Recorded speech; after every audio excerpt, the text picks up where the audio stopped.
Good morning everyone, welcome to civil services study. 19 मई 2021 है आज। और प्रैक्टिस सेट पर आ जाइए 436 यूपी पीसीएस के लिए। ठीक है, फोकस करेंगे इसमें हम इंडियन ज्योग्राफी के प्रश्नों पर। तो चलिए स्टार्ट करते हैं। प्लेलिस्ट इस टेस्ट सीरीज़ की बना रखी है, वहाँ पर आप टेस्ट नंबर 1 से लेकर इस टेस्ट तक पहुँच सकते हो और डिस्क्रिप्शन बॉक्स में उसका लिंक दे रखा है।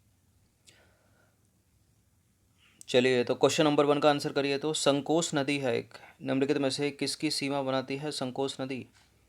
बिहार, पश्चिम बंगाल, असम, अरुणाचल, असम, पश्चिम बंगाल या बिहार और झारखंड के बीच संकोच रिवर असम और पश्चिम बंगाल के बीच सीमा बनाती है। तो संकोच नदी जो है वो असम और पश्चिम बंगाल के मध्य सीमा बनाती है। संकोच नदी का उद्गम कहाँ से होता है? उत्तरी भूटान से होता है। ठीक है। और भारत के असम राज्य में जो है ब्रह्मपुत्र नदी से मिलती है संकोच नदी। इसे स्वर्णकोशा नदी भी कहा जाता है। और भूटान में इसे वांगड्यू फोड्रंग शहर के पास कई सहायक नदियों के संगम के बाद क्या कहा जाता है इसको? पूना सांगचू। ठीक है, पूना सांगचू के नाम से जाना जाता है।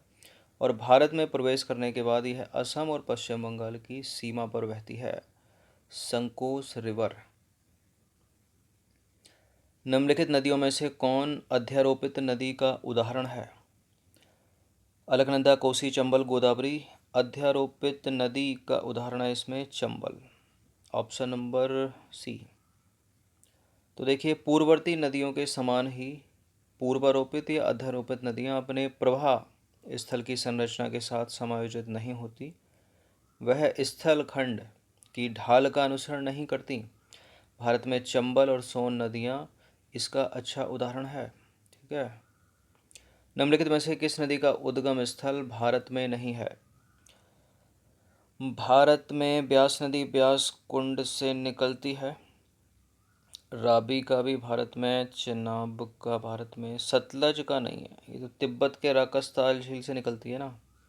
तो सतलज नदी का उद्गम स्थल जो है तिब्बत में कैलाश पर्वत एवं मानसरोवर झील के निकट राकसताल या राक्षस ताल भी लिखा है इसको कहीं कहीं एनसीईआरटी में। ठीक है, यह पश्चिम और दक्षिण पश्चिम में प्रवाहित होते हुए शिपकिला, ठीक है, शिपकिला दर्रे से जो है भारत में प्रवेश करती है। शिपकिला कहाँ है? हिमाचल प्रदेश में। कपली निम्नलिखित में से किसकी सहायक नदी है? कपली, कहीं एनसीईआरटी में इसको कपोली भी लिखा है। कपली या कपोली सहायक नदी है अपनी ब्रह्मपुत्र नदी की, ऑप्शन नंबर डी। तो कपली या कोपली या कपोली जो है ब्रह्मपुत्र की सहायक नदी है। कामरूप नगर जो है वो इसी नदी पर अवस्थित है। मुंबई की मीठी नदी निम्नलिखित में से किस झील से निकलती है? यह प्रश्न यूपी पीसीएस में पूछा हुआ है पहले। मुंबई की मीठी नदी निकलती है बिहार झील से। ठीक है, ऑप्शन नंबर बी। तो मीठी नदी मुंबई स्थित जो है बिहार झील के प्रवाह से उद्गमित होती है। निम्नलिखित नदियों में से कौन सी नदी अपने भ्रंश घाटी प्रवाह के लिए प्रसिद्ध है? अपने भ्रंश घाटी प्रवाह के लिए इनमें से दामोदर प्रसिद्ध है।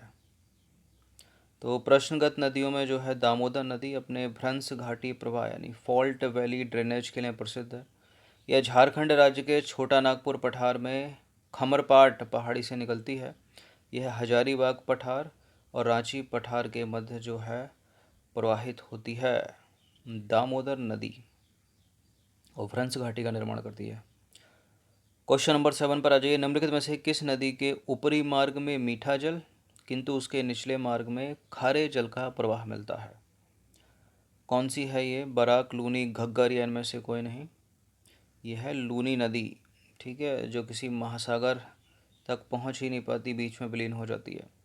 तो लूनी नदी के प्रवाह मार्ग के ऊपरी भाग में लगभग 100 किलोमीटर तक मीठा जल रहता है।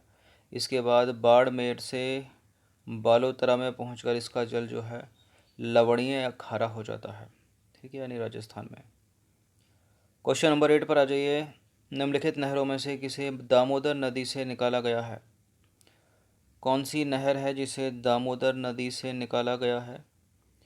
एलिमिनेट करें। सरहिंद नहर नहीं है, विस्टा दोआब नहर नहीं है, ईस्टर्न ग्रे नहर नहीं है, एडन नहर है, ऑप्शन नंबर बी। तो एडन नहर वर्ष 1938 में दामोदर से निकाली गई थी। यह 65 किलोमीटर लंबी है और लगभग 10,000 हेक्टेयर भूमि को सिंचित करती है। क्वेश्चन नंबर 9 पर आ जाइए। भारत की निम्नलिखित नदियों में से कौन हिमालय की सभी श्रेणियों को काटती है? कौन सी नदी है इनमें से जो हिमालय की सभी श्रेणियों को काटती है? वही है जिसका उद्गम स्थल भारत में नहीं है और तिब्बत के राकसताल झील के से निकलती है वो। ठीक है, उसका उत्तर क्या हो जाएगा? इसका उत्तर हो जाएगा सतलज नदी। तो सतलज नदी हिमालय की सभी श्रेणियों को काटकर गहरे गार्ज का निर्माण करती है। ठीक है, तिब्बत से निकलती है। क्वेश्चन नंबर 10 पर आ जाइए। निम्नलिखित नदियों को उत्तर से दक्षिण दिशा के आधार पर व्यवस्थित करना है आपको। नॉर्थ टू साउथ, उत्तर से दक्षिण की ओर। किशन गंगा, गंगा, बेनगंगा, पेनगंगा। देखिए पेनगंगा बेनगंगा के दक्षिण में। ठीक है, अब इसमें दो चल रहे हैं, तो एक चल रहा है, 1 2 3 4, 1 2 3 4 एक जैसे हो गए तो। ठीक है, और दो मतलब गंगा सबसे ऊपर। देखिए गंगा के ऊपर भी किशन गंगा आएगी। ठीक है, उसके ऊपर आएगी गंगा, फिर बेनगंगा और फिर है पेनगंगा। तो 1 2 3 4 इसका आंसर हो जाएगा। ठीक है, ये हल्की सी प्रिंटिंग मिस्टेक हो गई यहाँ पर। तो उपर्युक्त नदियों का उत्तर से दक्षिण के आधार पर जो सही क्रम है वो होगा किशन गंगा सबसे ऊपर, उसके नीचे गंगा, फिर बेनगंगा, उसके बाद पेनगंगा। क्वेश्चन नंबर 11 पर आ जाइए। निम्नलिखित में हिमाचल प्रदेश से होकर बहने वाली नदियाँ कौन सी हैं? यह प्रश्न यूपीएससी सिविल सेवा में भी पहले पूछा हुआ है और उत्तर प्रदेश पीसीएस परीक्षा में भी पूछा हुआ है, पहले 2 बार। हिमाचल प्रदेश से होकर बहने वाली नदियाँ, ब्यास भी बहती है, चेनाब भी बहती है, सतलज भी तो बहती है। तो ऊपर के तो एलिमिनेट कर दीजिए दोनों के दोनों स्टेटमेंट, और छोटा सा हिस्सा यमुना का भी है हिमाचल में। तो ब्यास, चेनाब, रावी, सतलज, यमुना, चारों की चारों। ठीक है, 1 2 3 4 पाँचों की पाँचों बहती हैं। ऑप्शन नंबर डी है इसका आंसर। तो व्यास नदी, चेनाब नदी, रावी नदी, सतलज और यमुना भी हिमाचल प्रदेश से होकर बहने वाली नदी है। हगरी नदी है एक। हगरी निम्नलिखित में से किसकी ट्रिब्यूटरी है? किसकी सहायक नदी है हगरी नदी? एलिमिनेट करें। भीमा की नहीं है, तुंगभद्रा की, हाँ तुंगभद्रा की है हगरी। तो हगरी नदी जो है वेस्टर्न घाट से निकलकर कर्नाटक और आंध्र प्रदेश से प्रवाहित होकर तुंगभद्रा नदी में मिल जाती है। एक बांध है तिलैया बांध, उसका निर्माण निम्नलिखित में से किस नदी पर हुआ है? तिलैया डैम का निर्माण हुआ है बराकर रिवर पर। Option number B. तो तिलैया बांध जो है झारखंड के कोडरमा डिस्ट्रिक्ट में बराकर नदी पर निर्मित है। इसका निर्माण हुआ था 1953 में। ठीक है, और इस बांध की लंबाई है 366 मीटर। इस बांध के द्वारा सिंचाई और जल विद्युत उत्पादन जो है किया जाता है। क्वेश्चन नंबर 14 पर आ जाइए। निम्नलिखित में से कौन एक सही सुमेलित नहीं है? एक तरफ है शक्ति परियोजना, उससे रिलेटेड है स्टेट। जवाहर सागर के सामने राजस्थान है, नागार्जुन सागर के सामने आंध्र प्रदेश, शिव समुद्रम के सामने केरल और गांधी सागर के सामने मध्य प्रदेश। नागार्जुन सागर करेक्ट है आंध्र प्रदेश में, जवाहर सागर राजस्थान में करेक्ट है। बड़ा पूछा जाता है शिव समुद्रम, ये है कर्नाटक में। ठीक है, केरल को एलिमिनेट कर दीजिए, गांधी सागर मध्य प्रदेश में ही है, सी है इसका आंसर। तो शिव समुद्रम शक्ति परियोजना का संबंध कर्नाटक से है। ठीक है, केरल से नहीं। क्वेश्चन नंबर 15 पर आ जाइए। निम्नलिखित में से कौन सा सही सुमेलित नहीं है? कोटा चंबल नदी के किनारे अवस्थित, भुवनेश्वर महानदी के किनारे अवस्थित, जबलपुर नर्मदा नदी के किनारे अवस्थित और सूरत है ताप्ती नदी के किनारे अवस्थित। राजस्थान का कोटा चंबल नदी के किनारे अवस्थित है, करेक्ट है। ठीक है, मध्य प्रदेश का जबलपुर नर्मदा नदी के किनारे अवस्थित है, करेक्ट है।